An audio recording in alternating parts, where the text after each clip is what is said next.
Everyone this afternoon. I'll make a couple opening statements in regards to the game on Saturday, and then a couple things on our next opponent.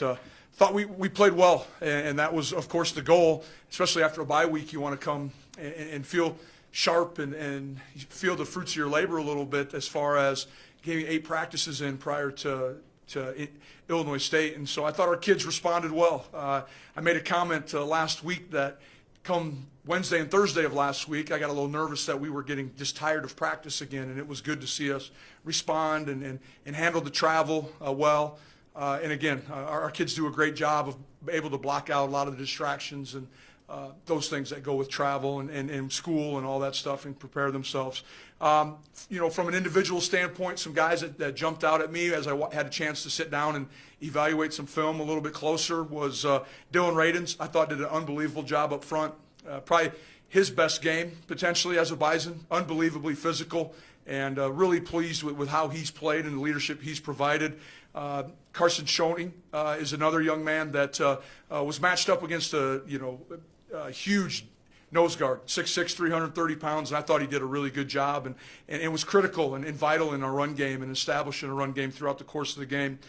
Christian Watson, again, making plays for us.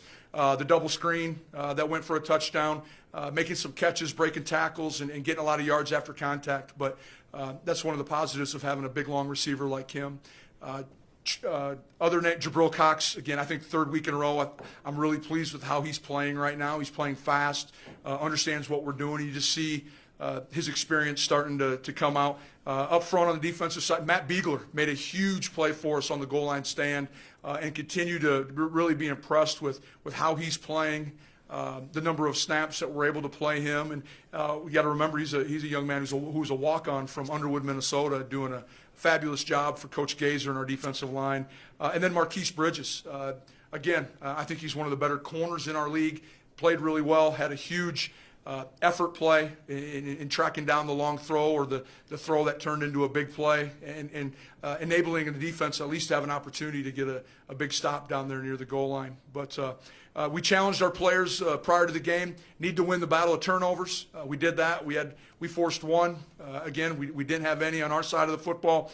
We needed to win the explosive play battle. We had 10 total. Offensively, we only gave up 3 defensively. And so, again, when you can create those type of – and that doesn't include any of the special team momentum plays that we might have had. When you can create that type of energy and that momentum throughout the course of the game, it helps you and it gets your kids in sync and they start really believing and playing hard and playing faster. And it was good to see our kids finish an entire game. And probably the last thing I'll make comment about the game this last week was it was good to see a lot of young kids get on the field late in the fourth quarter and understand the expectations and continue to realize that we need to finish this football game and get a big stop or be able to run the clock out like we did towards the end with Sabian and Kobe Johnson. But excited for the challenge this week in University of Northern Iowa.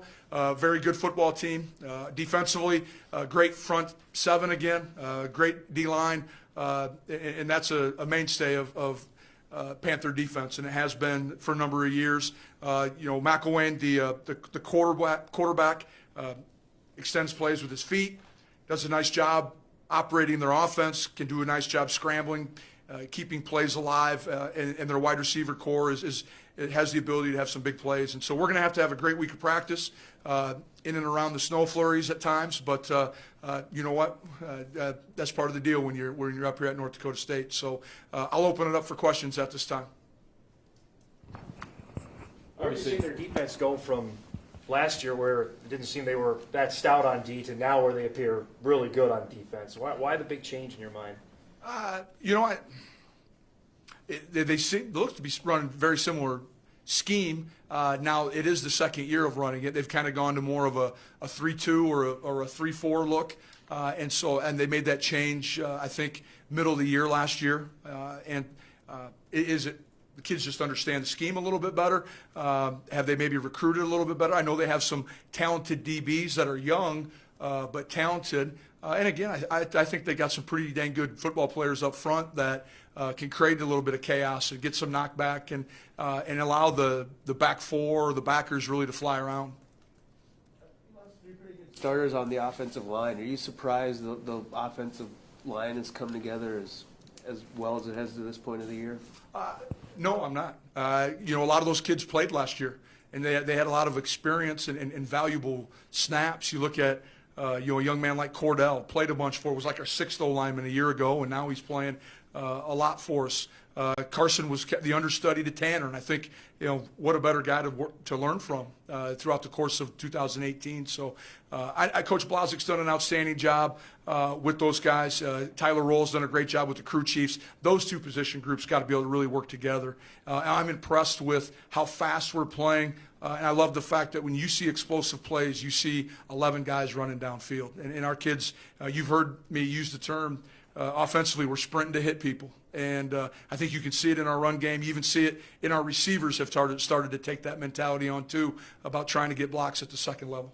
What do you like most about the way the offensive line is played? Or is there an area they've even surpassed your expectation to this part? Well, I think, just you look at numbers, it's probably pass protection. Especially going into the year, you have a young quarterback. You want the quarterback to a young quarterback to understand that he can trust the run game. If you need to get us into a run play, we have a shot. But he's really been untouched in when we drop back to pass or move the pocket. And so I think that's one of the things that each week presents a different set of problems as far as pressures or fronts or stunts. And our guys have done an outstanding job of seeing multiple different pictures every week and being able to pick up whatever the opponents throw at us. But that's probably been the biggest thing, is just being able to keep Trey relatively untouched in the backfield. Obviously, most, if not all, of what Trey does is rare, especially for a kid of his age and experience. How different is he from most freshman quarterbacks in just taking care of the football? I don't even know if I see a turnover this season. Well, I think he's going to take what the defense gives him. He has yet to really have a desire to or try to force something in where he doesn't need to. Trey understands it's okay to kick the last play of a series to be a kick of some sort. Might be a PAT, might be a punt, but that's okay. As long as we don't turn the ball over and we can continue to get first downs, good things will happen. And he's been unbelievably efficient. He continues to make adjustments and protection changes or change the play in general at the line of scrimmage. And so he has a great understanding of our game plan and what we want to get done. And a lot of that goes back to his position coach, Randy Hedberg has done an outstanding job kind of each week challenging Trey to do a little bit more out there. Did Brooks offer an explanation for getting caught from behind on that kickoff return? That's not something I think I've ever seen before. He didn't have much of a chance to give an explanation. I think most of his teammates were giving him a bad time. But Ty had a great day. You saw the counter play that he took for 57, and then still a big explosive play. All of a sudden, when you can have a 79 or 80-yard kickoff return and get the ball after they just had kicked the field goal and probably felt like, okay, now we got a little bit of momentum going. This UNI series all the time just feels like it's a physical game. Leading into it always feels like a physical one. Sunday, Monday after, what makes it just such a hard-hitting game? Well, I think both teams rely heavily on the line of scrimmage, and we both put a heavy emphasis on recruiting the very best defensive linemen, offensive linemen that are out there, and the nature of what they do offensively, what we do offensively, just lead into being physical-natured football games. And I'm sure. I know, I shouldn't say I'm sure, but I know Coach Farley will have his kids ready to play. Having worked for him for 3-4 years, there's no doubt in my mind they'll be ready to play when they get up here. How much more do emotions play a factor when you face a former school that you coached at? This is my 6th year now at NDSU, so I faced him as the defensive coordinator. I don't know if there's any more emotion than a normal Saturday. I probably get too emotional Saturday mornings the way it is already, so I need to probably learn how to tone it down a little bit. 2 more touchdown catches from the tight end group. What makes them effective in the passing game, and how beneficial is that for a young quarterback to have that kind of safety blanket in the tight end group?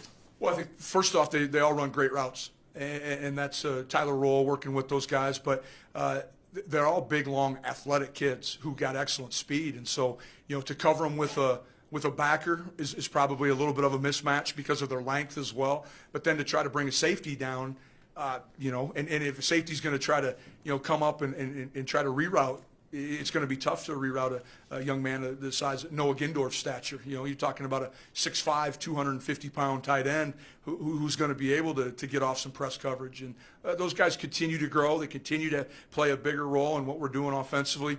I know that the touchdown stat is awesome, but you know what they're doing, what Josh Babbage did this last weekend from the tight end position on the run game was extremely impressive. You know, so you know those guys are all around really good football players and playing at a high level right now.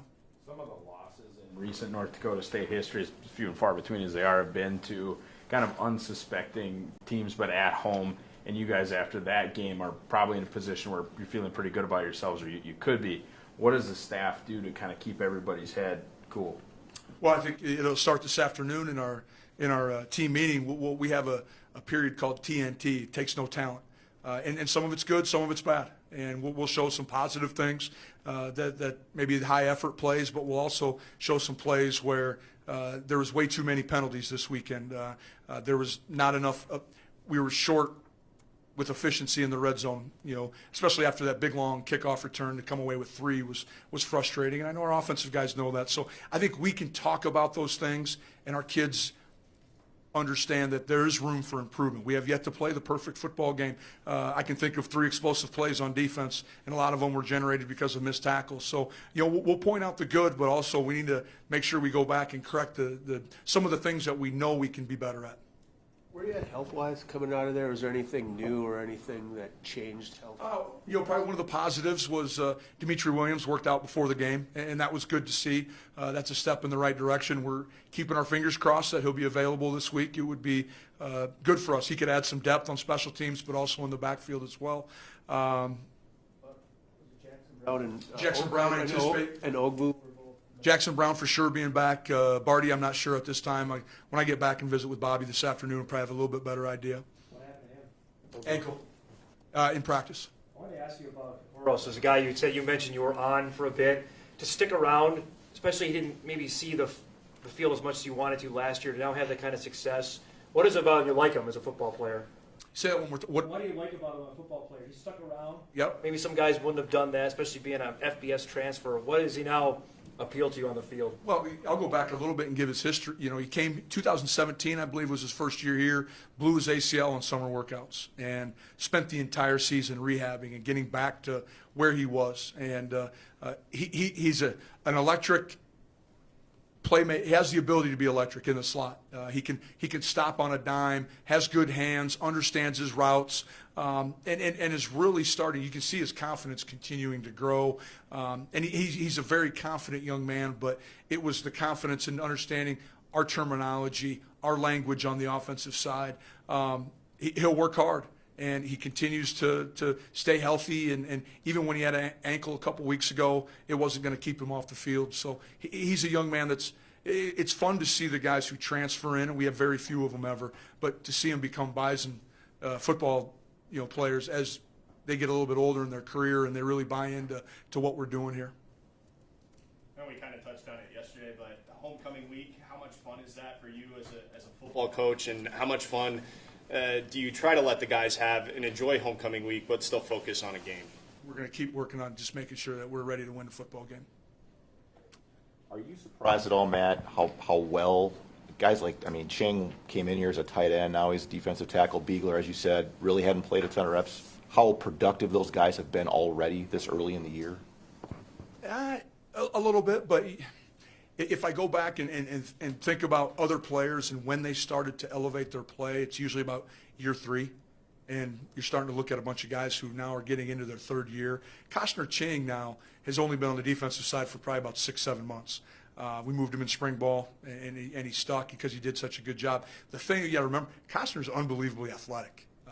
We saw him for 2 years on the scout team and did an unbelievable, played tight end, played fullback, did everything that we asked him to do. And so that was the reason why, probably as a D coordinator, I was like, I think we should move him. And when I became the head coach, I actually had the power to do that. So, it's been a good thing to do. And he's really bought in. Matt Beagler is just, we've been blessed to have really good defensive linemen here. And, he's learned from those guys. He's watched the Aaron Steidles play football and how to go about their business, and you see him now emulating that and even making some big plays. Down in the goal line stand, he made 2 unbelievable plays. I mean, from really in a bear crawl position and made a play on the other side of the football, other side of the line of scrimmage, and it was pretty impressive. So excited for both those guys.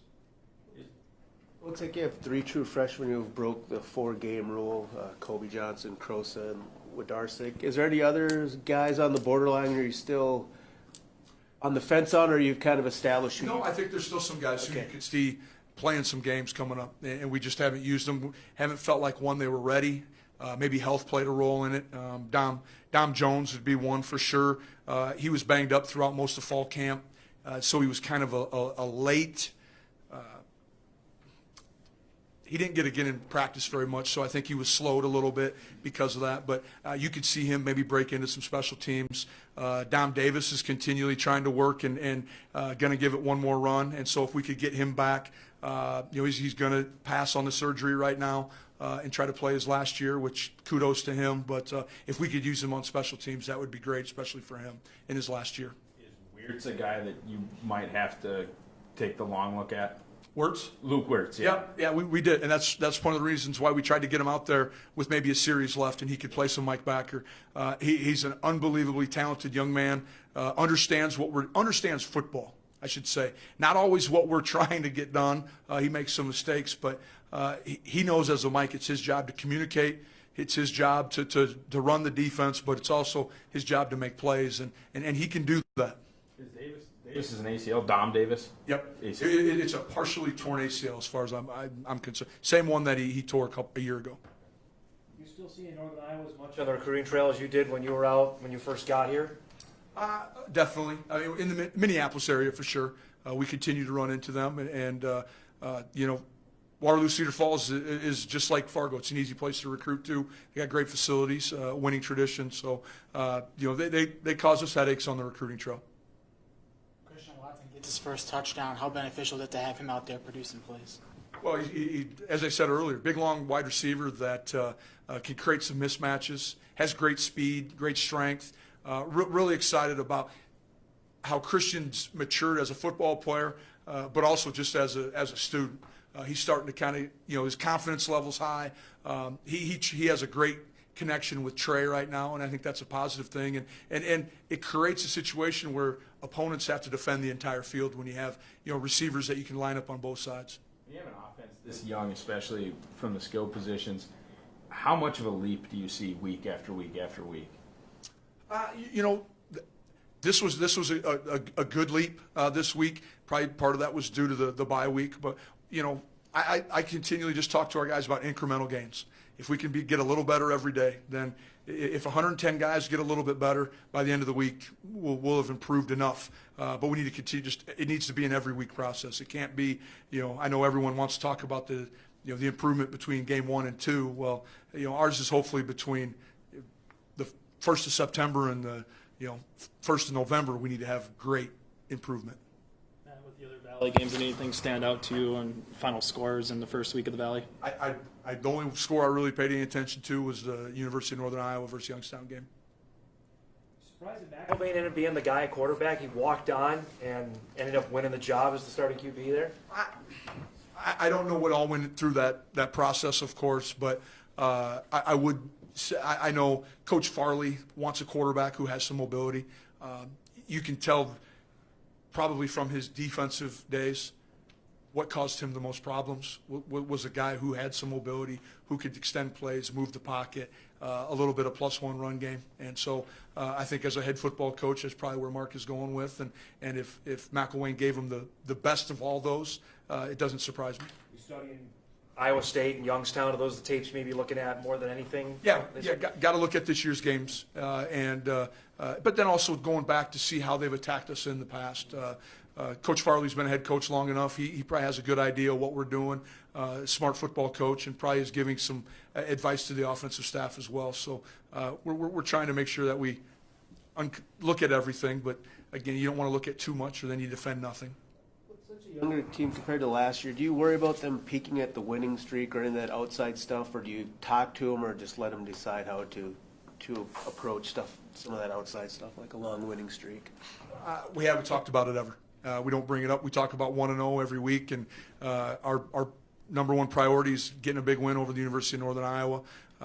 I haven't said a word, and your question is probably the first time I've ever addressed the winning streak. All right, thanks, guys.